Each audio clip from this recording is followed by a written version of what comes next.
Hello my beautiful bookish friends and welcome back to my channel. I'm sorry, I'm gonna play with these bangs this whole video. Today we are doing my February wrap up. It is the end of February. It has flown by like out of nowhere, but it was a good reading month, so let's discuss. The first book I finished this month was totally blew me out of the water. Like, I thought I would like it and I was totally right, I did, but I liked it for reasons that I did not think I would. So the first book I finished was Tiger Lily. This is just 292 pages, so quite short, but this is a YA fantasy retelling of Tiger Lily from Peter Pan, but it completely focuses on Tiger Lily. Now, Peter Pan is in the book, but in a very different way. You still get a lot of the things you love about Neverland, but you know, you get Captain Hook, you get Mr. Smee, you get Peter Pan, you get Tink, but this whole book is told from the perspective of Tinkerbell living with Tiger Lily rather than Peter Pan. So it's much more different. Peter Pan is a little bit more dark and a little bit more kind of like the grim fairy tale version of him, like more of the origin story of him is the way that they portray him. But this book has several trigger warnings. I have my notes here because I wanted to make sure that I didn't miss any. It discusses suicide. It discusses trans and homophobia in here, brought on by colonization.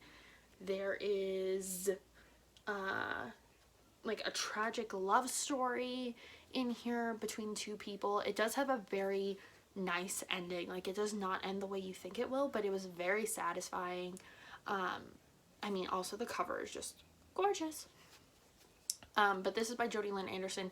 She's written a couple other books that people have really liked, but this I have not really heard talked about, only by like one or two people, but this is amazing. It deals with so many issues that are like prevalent now. There is so much true Native American representation. There's arranged marriage, there's abuse, there is a alluded to sexual assault. Like, this is heavy reading. Like, it took me a while to get through just because at times I did have to just step away because it was like, this is heavy. But it was an amazing book. It was so good and I'm so happy I read it. And Wendy is in here too. But like, we hate her in this book. You'll hate her, I promise. So this was the first one, obviously 5 out of 5. I do want to read this again and annotate it down the road. Speaking of annotating, I did reread a book this month, and that is The Wicked Deep, the masterpiece that made me cry when I first read it, by Shay Earnshaw. If you've been here a while, you know this is one of my favorite books of all time, if not my favorite book of all time. And if you don't know what it is, you probably never watched a booktube video before. This was a 5 out of 5 for me again. It's a YA contemporary fantasy all about witches.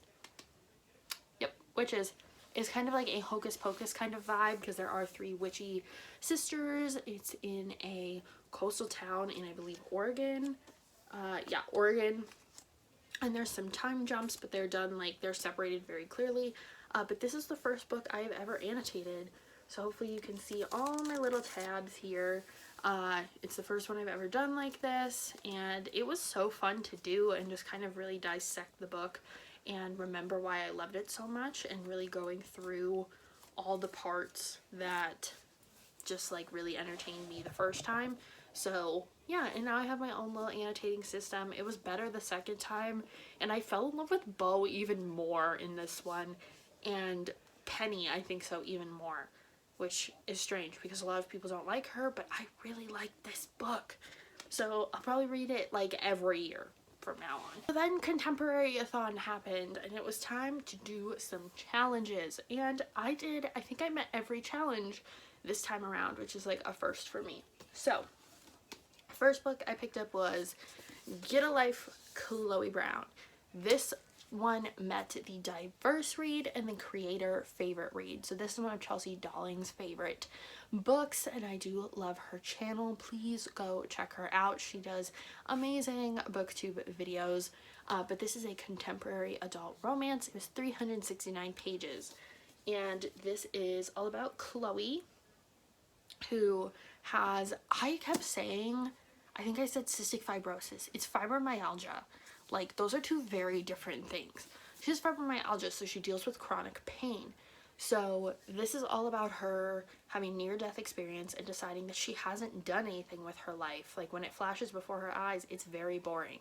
So she has this list of things she wants to do, and her landlord is going to help her do them, because he is kind of like this adventurous, supposed to be bad boy character, but he's a big softie, and that's not like hidden at all. Like, you know, he's a nice guy from the jump.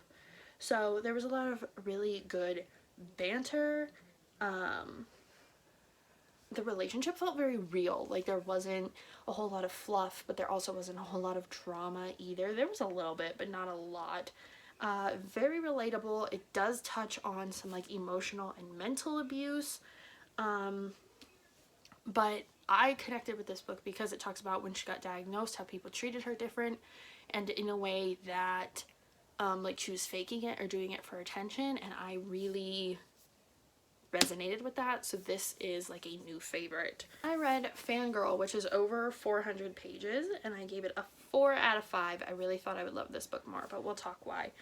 So I would say this is a new adult contemporary all about a girl named Kath who goes to college, and her sister Ren, yes, their names are Kath and Ren, Catherine. She goes to college.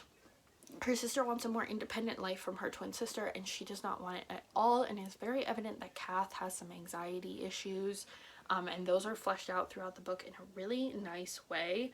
I read this for my hard-hitting, new-to-me author, green on the cover and backlist book. I've had this book for a few months, but it has been on my TBR for years.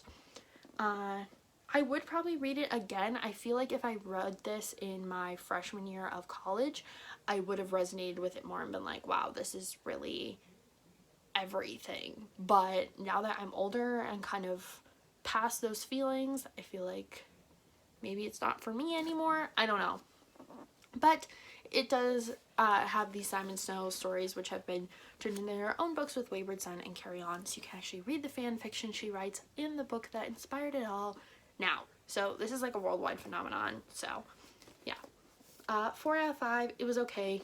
Maybe I just need to read it again. Did have more books I wanted to read for the Contemporary-a-thon. There just was not time. So those 2 books ended up fulfilling all of my challenges, which I was pretty happy about. So the next thing I read was a graphic novel, because I was kind of sick of this kind of stuff and just wanted something fun, and I read Bombshells United, Taps, The Last Battle. This is the very last one, and I have lots to say. Yeah, 5 out of 5, as per usual with my Bombshells comics. This one was very, very historical. There were lots of storylines going on. It was actually perfect because I just saw Birds of Prey. Amazing, by the way.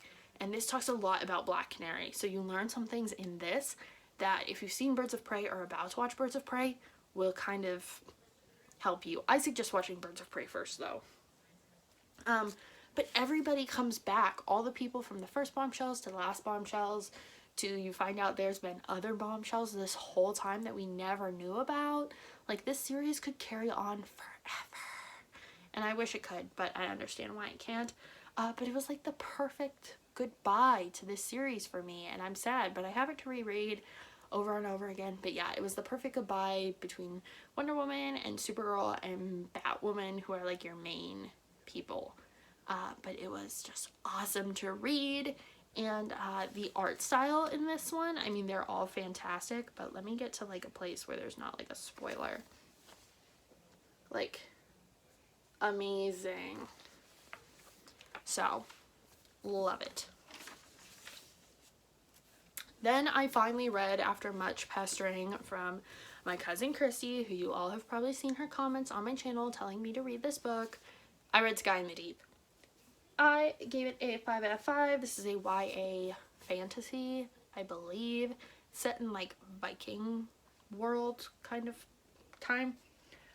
There is a lot of war in this book, but done in a very good way. I mean, it gets gory, for sure, but not so much that you're like, oh god, like, I can't read this. It deals with a loss of a biological family, but the gaining of a found family, which was done very beautifully and in a way that felt very realistic, like it happened over a long period of time, not just right away. And there's a little drama, but of course with every YA fantasy, there's a little romance. And I actually like the way it came about. It came about in a way that felt very organic and like kind of a love or a hate to love way, but very clear, very concise, not in like a weird Game of Thrones way, but like in a genuine, oh, this is how they fall in love way. So I liked it. 5 out of 5. I might read it again at some point. And the last one I have read in completion is the New 52 Wonder Woman Blood. I gave this a 3.5 out of 5. And again, it's a comic. You are dealing with a war of the gods in this, so you have to know a lot about mythology, and that might be part of the reason why I did not love it.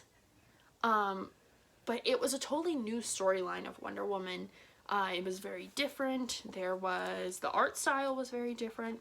There was a lot of nudity in here that I wasn't expecting, which, I mean, doesn't like off-put me, but it was just kind of like unnecessary, if that makes sense. But it felt very heavy and very confusing, and there were these time jumps that happened, and it felt like references were being made to things that I didn't know about, and maybe I missed like a series, but I read the Rebirth, and maybe this doesn't have anything to do with that.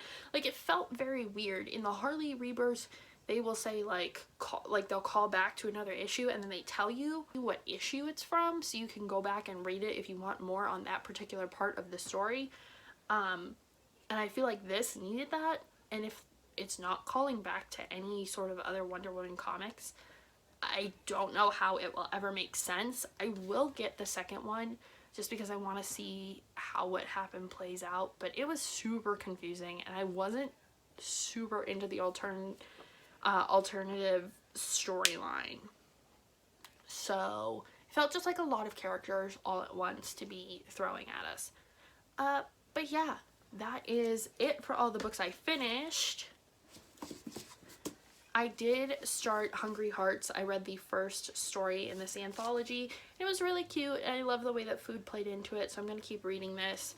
And then also, I didn't get any further in Kingdom Keepers. I know, I apologize. That's it for my wrap up. This wig hair is killing me.